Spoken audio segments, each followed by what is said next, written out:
I got this phone call from a stakeholder reaming me left and right about, you're trying to make this thing fail and your heart's not in it and I don't believe in you and all this stuff. And I remember crying on the phone and it was just like, how dare you? How effing dare you? What gives you the right, you know? And I hung up then after that call and I went into my colleague's office and I was just like, I can't take it anymore. I cannot do it anymore. And I'm crying in front of all my colleagues who it's an open workspace with cubicles. They all heard that phone call.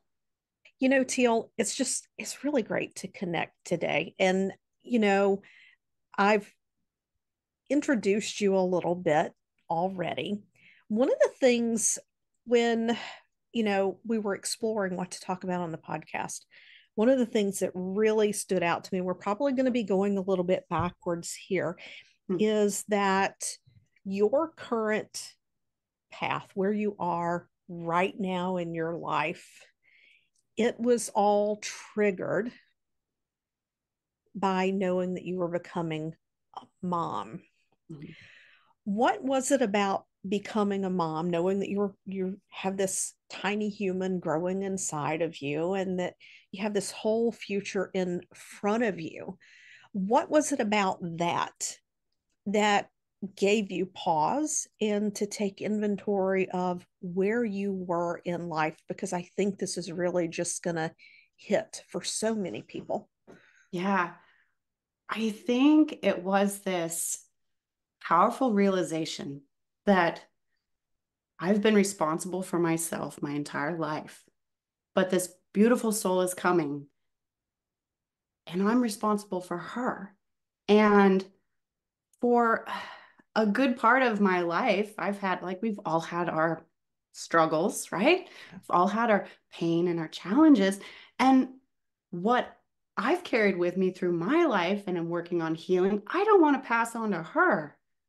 Because even when I was realizing, oh, for the first time I'm pregnant, and then I'm planning for this child and already feeling this intense love of just what I wish for her, for a beautiful life, to have tools, to have awareness of a different path from what I was even raised with. And my upbringing was by no means bad. And I'm certainly not, was not harmed or mistreated or anything like that. I had beautiful, loving parents, but it was just there are stories about money or self-worth or what life can and can't look like. And I'm like, man, I've made choices based on those beliefs that are really didn't serve me. And sure, I've learned my lessons from them, but Yeah. I don't want to share that with her. I want her to have that better path. And I mean, it was the 2x4 to the head of just then, well, what does that look like? It's not just enough for me to say these things. I got to show her this because she's just looking at me then and saying, gosh, mom, what's mom doing? And she mirrors everything. So it's like, this isn't just me, the words out of my mouth. This is me walking that walk every day. What do I have to do to walk that walk? Yeah. I think that the key thing, that you mentioned that there was that you had the realization that you had been making choices, decisions, possibly even, I would love for you to expand on this if this was the case, deciding what it is that's supposed to make you happy based on the people around you when you grew up, because we all have this. Yeah. I was told when I was a little girl, it's like you have to study, you have to get good grades so you can go to college, because my mother did not want me to feel the challenges that she had. And from her perspective and point of view, college and a career was the way to do that. And I think so many people are unaware Mm. that they've been influenced in this way. So many times we think we're making choices and decisions based on, I don't know, our own paradigm. And we don't even realize until much later for some of us that this wasn't even what I wanted. I just bought into the Yeah. belief Hmm. that this is what happiness looks like. Yeah. 100%. And looking back, I see so much of that now in so many facets. And I mean, one of the huge ones for me that was like really a major realization about that 2 years ago or so when I was realizing becoming a mom was this story that when I make mistakes, I hurt people. So, Oh, Teal, you're wow. not allowed to make mistakes. And Wow. that was like, whoa.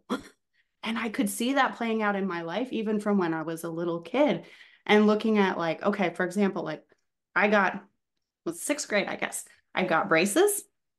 Okay. Yeah. And the thing was, all right, every month or however often you go into the orthodontist office, they do all the things. And if you hadn't broken a bracket, you would get a ticket entered in for a raffle for like $60 off your bill. Now, family not wealthy. And I'm thinking, Right. 60 bucks. Amazing. I will help my parents out by making sure I don't break anything. Now, I remember then I got hit in the face with a basketball. Like I was sitting on the bleachers one day in like recess and an errant basketball, boom, side of the face, broken bracket. Devastated. I've lost my parents' money. I made a mistake. This is my fault. Now my parents are going to have to pay more.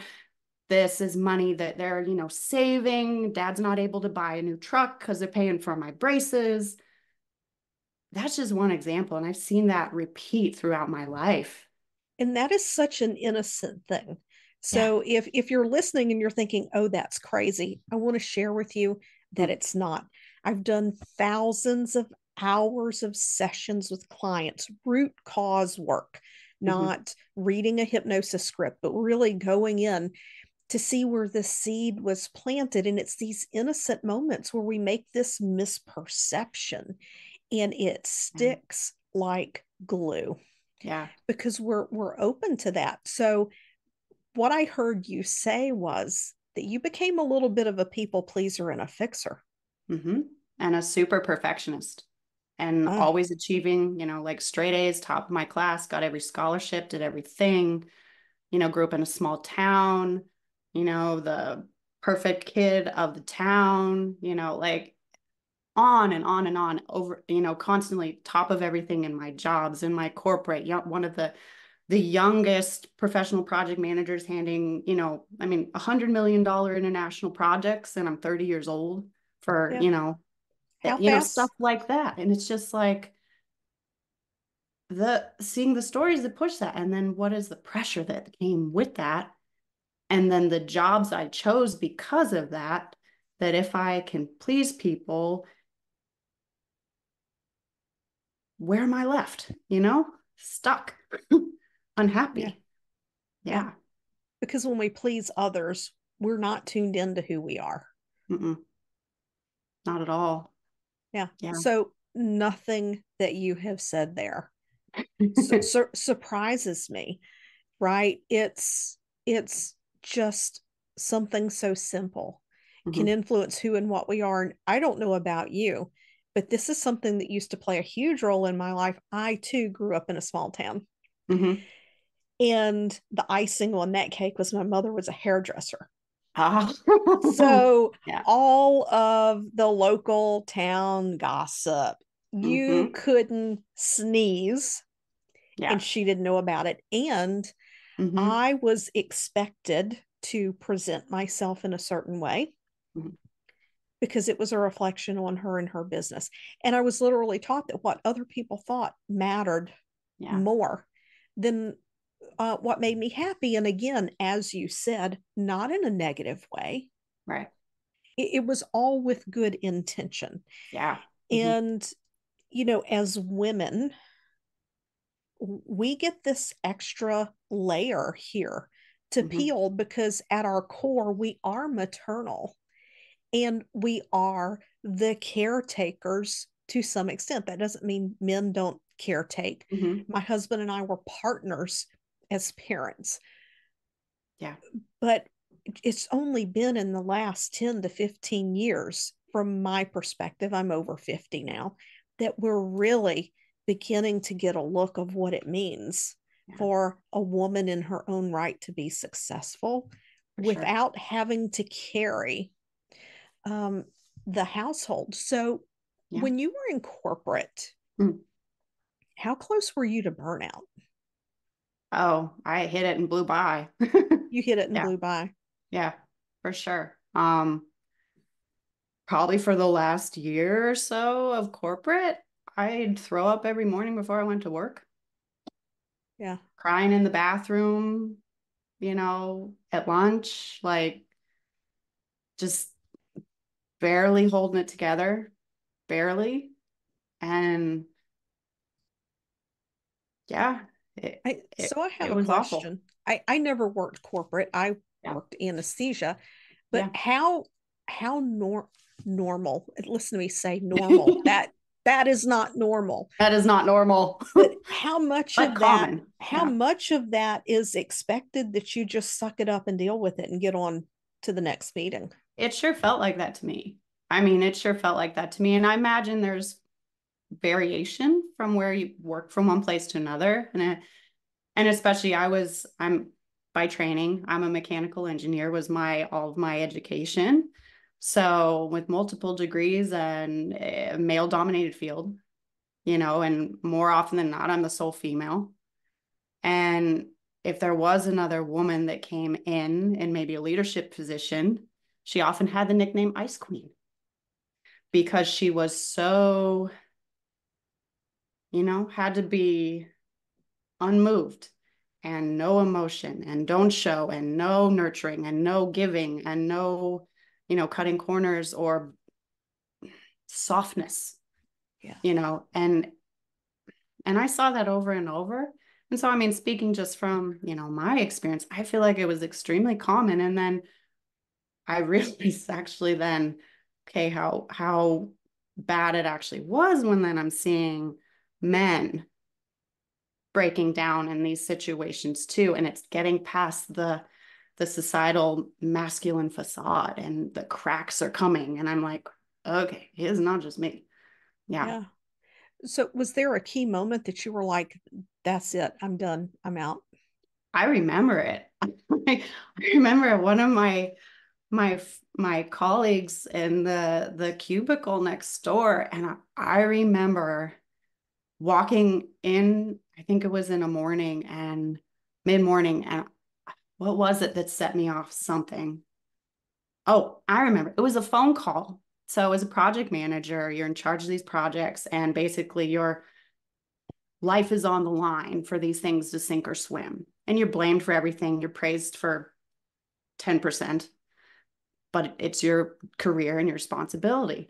And I got this phone call from a stakeholder reaming me left and right about, you're trying to make this thing fail and your heart's not in it. And I don't believe in you and all this stuff. And I remember crying on the phone, and it was just like, how dare you? How effing dare you? What gives you the right? And I hung up then after that call, and I went into my colleague's office, and I was just like, I can't take it anymore. I cannot do it anymore. And I'm crying in front of all my colleagues who, it's an open workspace with Yeah. cubicles. They all heard that phone call. Yeah. Mortifying, mortifying, you know? Yeah. And it was just, then I went home that night and I talked to my husband, and it was just like, this is what happened. I just can't. And blessed with such a supportive angel of a man in my life, he's like, no problem. Pull plug. Let's go. Next. But yeah. Wow. Understand that level of frustration. Yeah. Definitely not the same situation. It's different, I think, when you have your very character Hmm. called into question. Yeah. You said that was what, around It's on 2017? 2017, I think. Yeah. Yeah, yeah. Yeah. So where did you go from there? Because you had the Yeah, I did. I Sterling had Essentials. yep. I started so horse girl. Not actively in horses at the moment, just by choice, where my values are at the moment and what I'm doing with my life. But started a company a little bit before that, thinking that maybe this is where I would like to go someday after corporate. Hadn't tended to pull the ripcord quite so soon. But it was basically a leather care and all natural product line for horses. And I actually just sold it this year, which was super exciting. So thrilled about that because then there's a new chapter coming. But I started that and it fits so great into my engineering background and material science and chemistry and all this stuff. And it was to nurture my horse because it would break out in hives from a lot of the products out there, right? So it was just this natural fit. And so I got into that and it was really fulfilling for a while until I realized, though, I was still kind of repeating life again with these stories of people pleasing and hustling and trying to do all the things. And look, here comes burnout again. Look at that. Surprise, surprise. How did you become aware that what you were doing was people pleasing and That's a really good perfectionism? question. Yeah, I think I started a journey in 2020 with a really amazing mentor. And that enlightened me to so many things going on with my emotions and getting in touch with what I was feeling and recognizing when I was feeling bad about my life, bad about myself, getting into a bullying talk of you're not doing this right or good enough or all those things, digging into that awareness showed me, why am I having this conversation? It's because I've done something that I didn't want to do. I did something because I thought it was the right thing or it makes someone happy or it's the rules. And it really, I didn't want to do it, but I did it anyway. And then here came all those emotions to show me that that didn't feel good. Yeah, it didn't feel good. How did it feel when you came to that realization? Because ultimately we do make our own choices. Mm-hmm. Yeah, how did your relationship with yourself Mm. shift at that point? Yeah, to be honest, I think, you know what, Penny, honestly, I think it felt a little scary. You know, looking back, I think it felt really intimidating because I didn't know another way.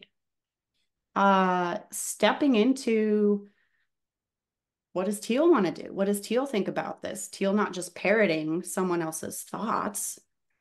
Well, crap, what do I think? I don't know.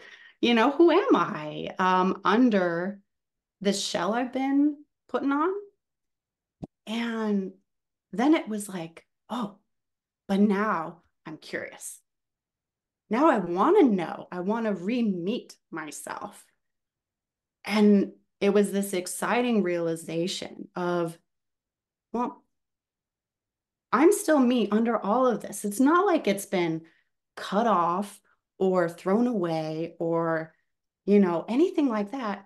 Everything's still here. It's just like scrape off the shellac and take a look, the masterpiece we are. And it's just really grubby. And we need to do a little restoration to see the cool paint colors underneath. And then I was like, I'm excited. I'm excited to meet myself because I was remembering then back to some memories of the kid. And I'm like, wow, I think I was actually a cool person once. And let's find her again. I love that. I love that. And, have true recognition that for some people out there, they don't have that memory. Yeah. But my goodness, when you can tap into that energy Yeah. and you realize that you've always been in there, like you say, it's Mhm. just a little tarnish, a little grub, need to clean it off, let it sparkle and shine and come back again. Sometimes I hear people say that they need to tear the wall down Mm. to let the light in. Mhm. But I challenge that. Yes, I do too. We have to tear the wall down or clean off the tarnish or the grub to Mhm. let our light out. Yeah. We are never, ever disconnected from that. Yeah. It's our identity that we've taken on through the stories, the beliefs, the values, the circumstances, the things we Hmm. make these things mean, Yeah. that creates this feeling of a disconnect because we're not tuned into it. Hmm. So where did you go from there? Like, how did you begin to take care of the grub, the tarnish, Yeah. and realign? I just love that. It has an image. I live on a farm. There's lots of rusty old things Right. on a farm. So Totally. I totally dig that. And patina, a little Patina. lovely There you go. Yeah. patina is Uh-huh. great. So Hmm. it's all our perspective Yes. and how we look at it. But I already know without asking, but I want you to share from your perspective. Mm-hmm. How did you begin to reprogram in this sense of worth, this sense of self love, Yeah. and lean into that authenticity? Yeah. Huge tool. And like I said, you got the answer already, but it's true. I've used hypnosis. I've used hypnosis. I worked even with a wonderful hypnotist for a number of months before my daughter came, even, which was so supportive to put me in even more peace and connect me with myself and my worth and my confidence and all that was going to be coming into my life and unfolding. But doing self hypnosis was just amazing. And then just looking so hard and under the microscope at my self talk throughout the day of just, Teal, how are you moving through this day? It's all fine and good to sit and do my self hypnosis a few times a day. That is wonderful. But it was seeing that it's even more than that for me, um, to bring that into my day, because I'd still have all this other trash talk in my head, or seeing other patterns of, oh, someone might get mad at me if I don't fill this order or respond to this email by 10 o'clock tonight. Like, fear. They're going to hate me. They're going to hurt me. Something bad's going to happen. And I'm like, wait a minute, time out. Let's change this narrative.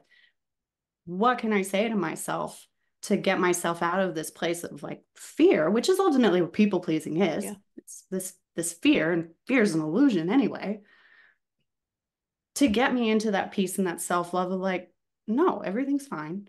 I'm doing great. I'm going to be me. What feels good to me?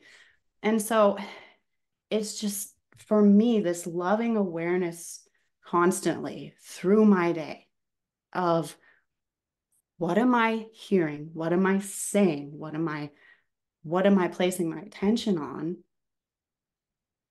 so that I feel that goodness in here? Yes. Yes. And pay attention to then the signals of my body, because my body was always an incredible signaler to me. Gonna go throw up. Something's wrong. Well, Teal's gonna throw up.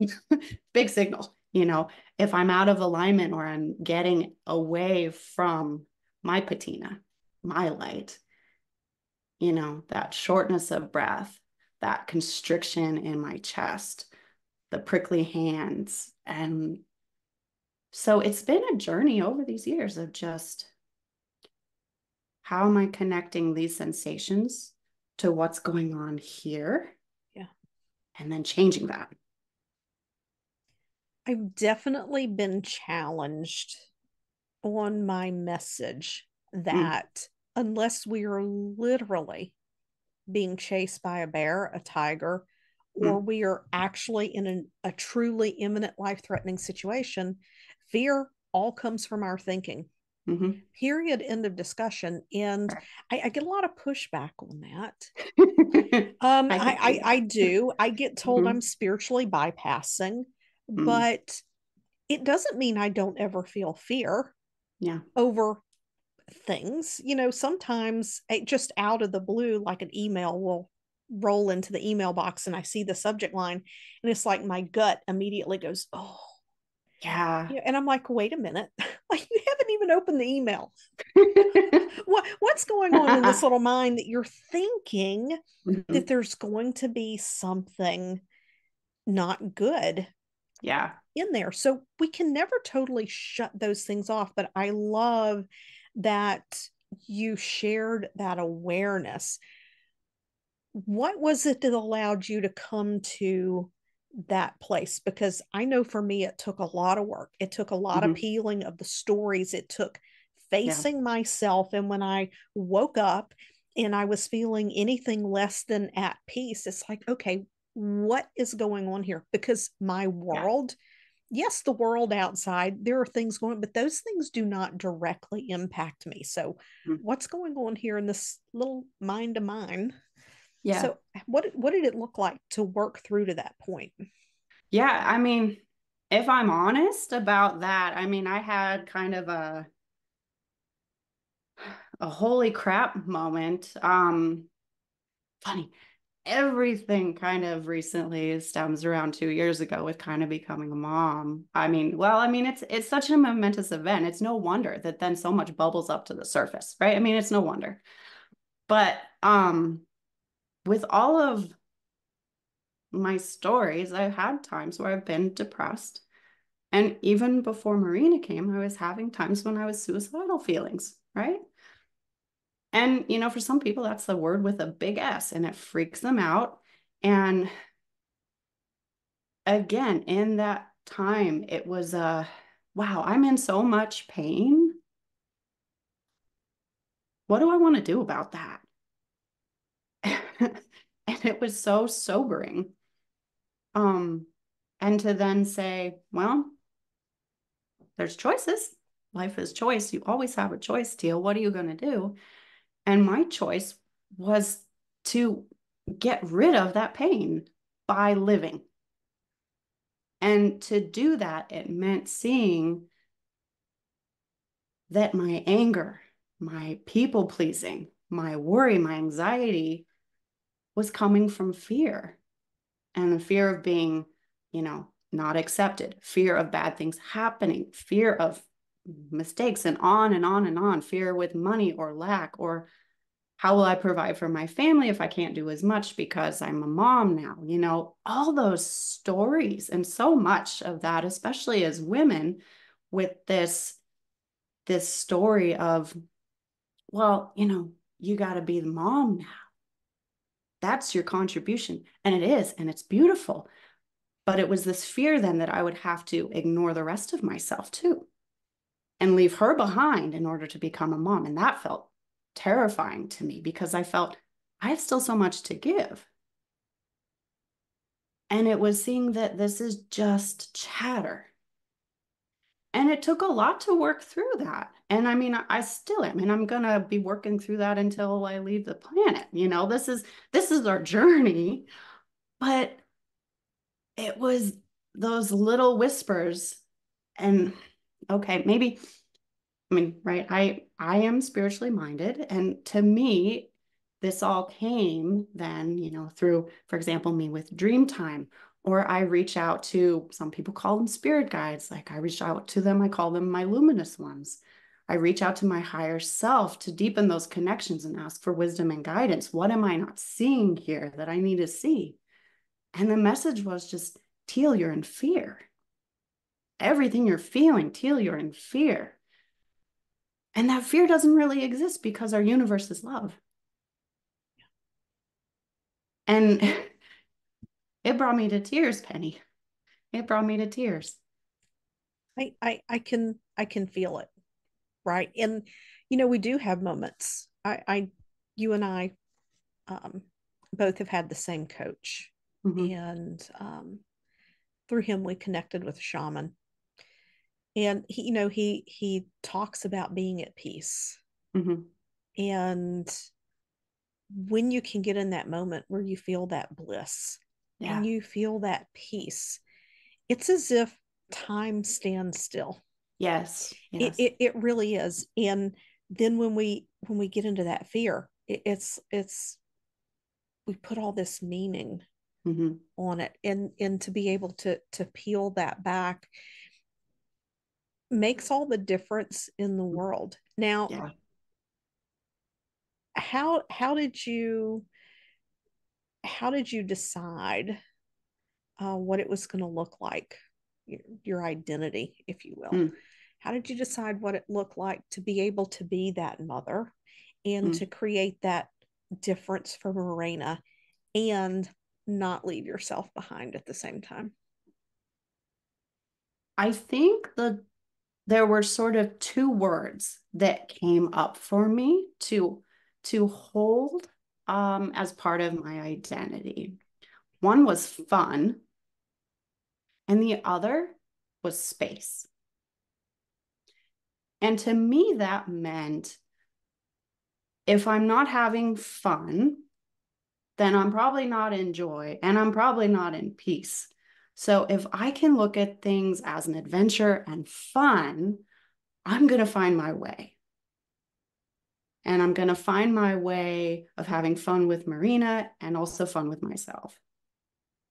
And as I'm doing that, this is where the space part came in. And as I'm doing that, I'm going to hold space for myself to just say, I don't know what it looks like right now. And I'm okay with that because before, it always had to be defined. I've always had to plan it out and have the roadmap and have every detail and say, it looks like this and this is what I'm going to do.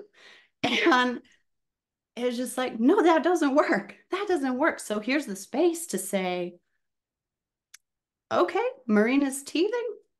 Well, are the two tasks that are important to me today still doable around what I need to do in my heart to nurture? Can I get help? Can I make another choice? And even if maybe some of those other support systems aren't there so that I can do all the things, can I say, that's fine. That's okay. We're not going to get bent out of shape about this and lose my peace because how the heck is that going to help me if I'm spooling up into frustration and anger, which then Marina feels and spools right up with me. So it was this realization of there's still both, but they're not always like right together. Maybe there's a little bit of mom going on, and then oh, the mom part simmers down, and oh, there's a little bit of some other Teal's identity part, and oh, that simmers down. Oh, and then we got a little more mom, and then it's a harmonious flow. And doggone it, Penny, that's been hard for me to learn, and I'm still learning. I mean, she's not even 2 yet. Gosh, there's a lot of road in front of me with it, but that's the intent, and so far, most times it works. Yeah. You know, that's so beautiful. And what I really want to recapitulate for everyone is that it is that flow. Mhm. And when we're not attached to the how, Yeah, and we yeah. can simply have our intention to be focused on the most important thing, we can have that flow. I work with a lot of entrepreneurs, Mhm. and when I work with entrepreneurs who tend to be at that lower multi six figures, and there's this strong desire to hold on to the spirituality, but they also want the successful business in their Mhm. identity. They want to address the spirituality and just have the business be a thing. And I'm like, no, you have to marry these Yeah. identities, because if you truly want a successful business and you're about to launch something, we'll talk about that in a moment because Mm. I'm really excited for it. I know it's absolutely going to be amazing. There are times where we do have to be a little more heavy into the action taking, Mhm. and then there are times where we have all of that space, because there are moments where we get to sprint in business, Mhm. especially Yeah. if we're going to live in alignment with sharing the gift that we've been given, that we're here to Yeah. share with the world. Because if we play small and we use our spiritual practices as a way to avoid doing the work, Yeah. then we're actually denying people our gift. And it's a fine line. Mhm. And this is not something you can speak to this as well. This is not something that someone can tell us where that line is. We have to be honest with ourselves. And then we have to have grace with ourselves if we lean a little too far one way or the other. Say, okay, well, here, this is what we need to do. More intention Mm-hmm. in this direction. So you had mentioned earlier that when you were pregnant with Marina, right? Mm-hmm. Yep. When you were pregnant with her, like all of this shifted. Yeah. And it's been about peeling these layers for yourself, being a wonderful mom for her, shifting and changing things, but also having space for yourself. Mm-hmm. And you mentioned that creating this new thing that you have, it was really inspired Mm-hmm. by her. So everything that we've talked about, what is the fruit of this journey that you're bringing forth?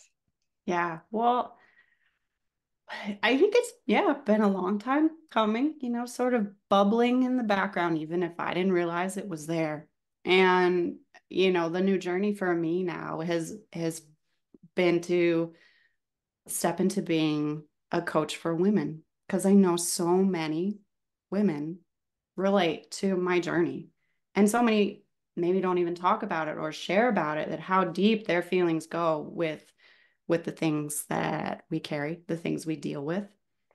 And like I was talking about a little bit before,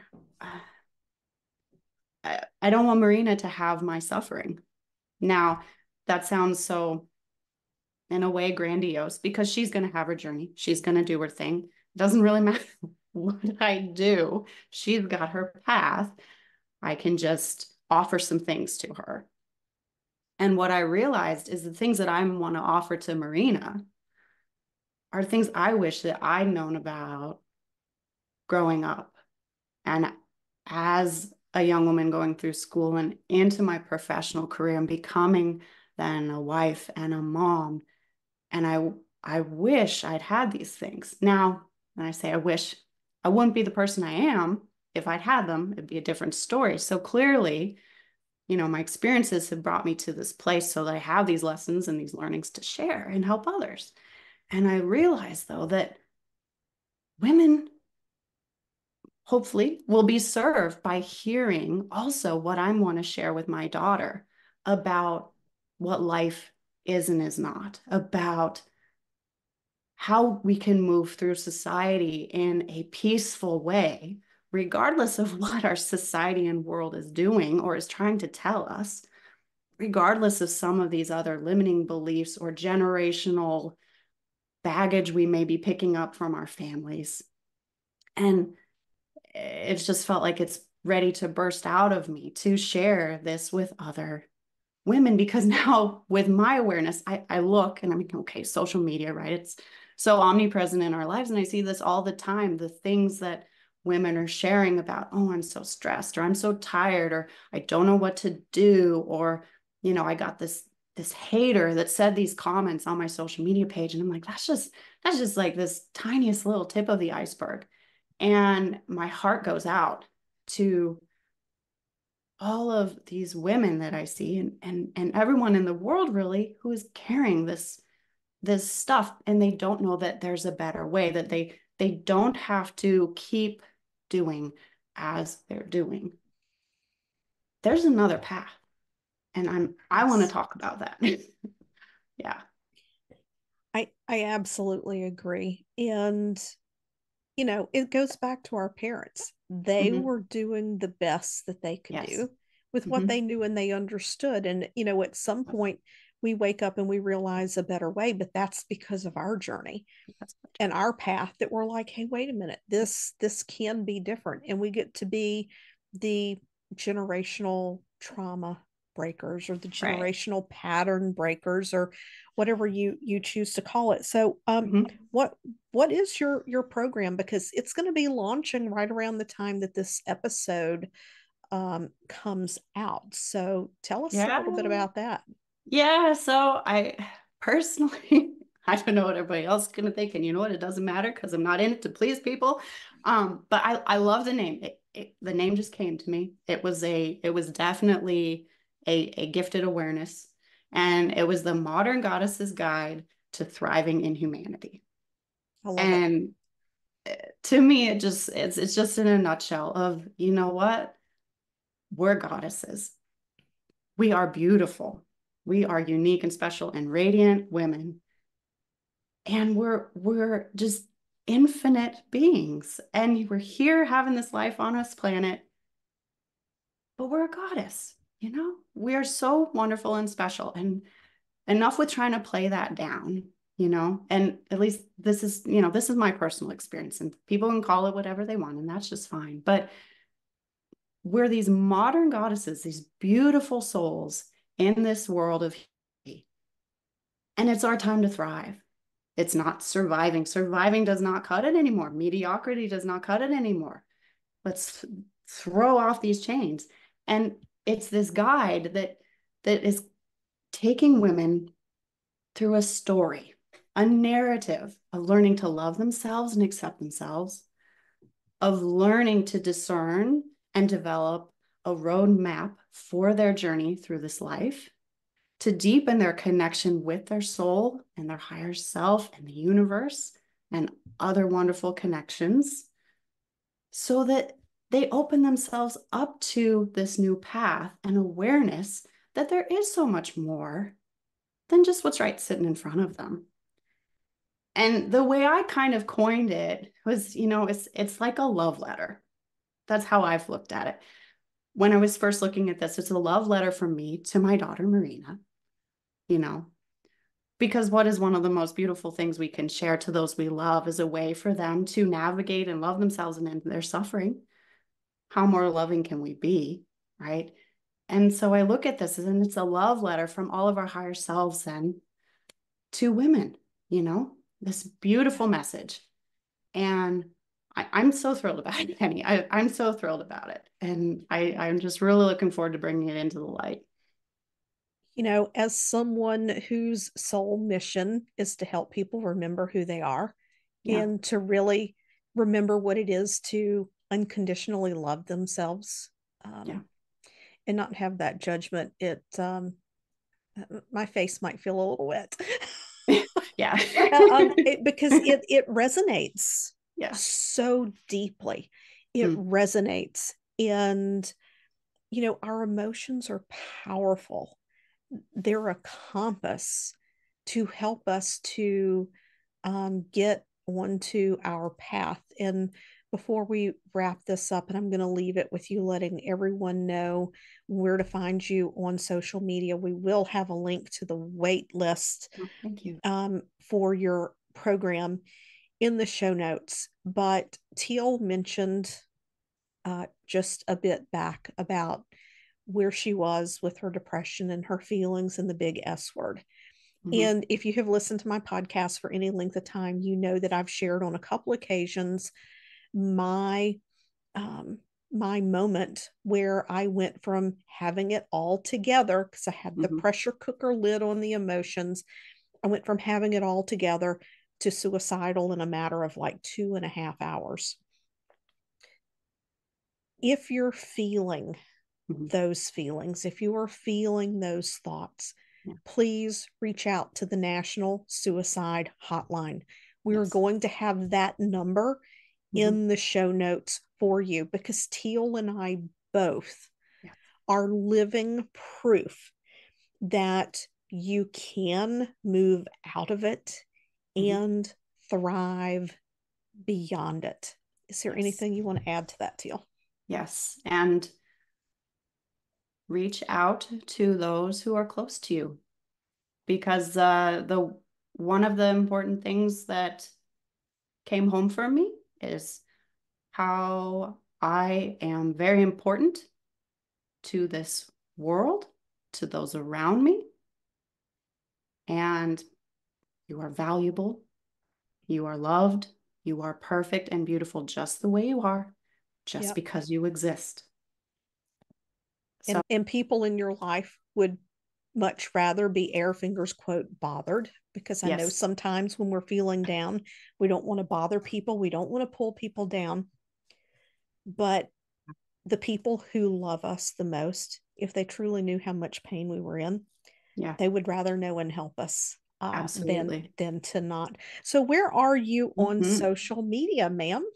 Yeah, so I am on Instagram and Facebook. It's just at Teal Coaching.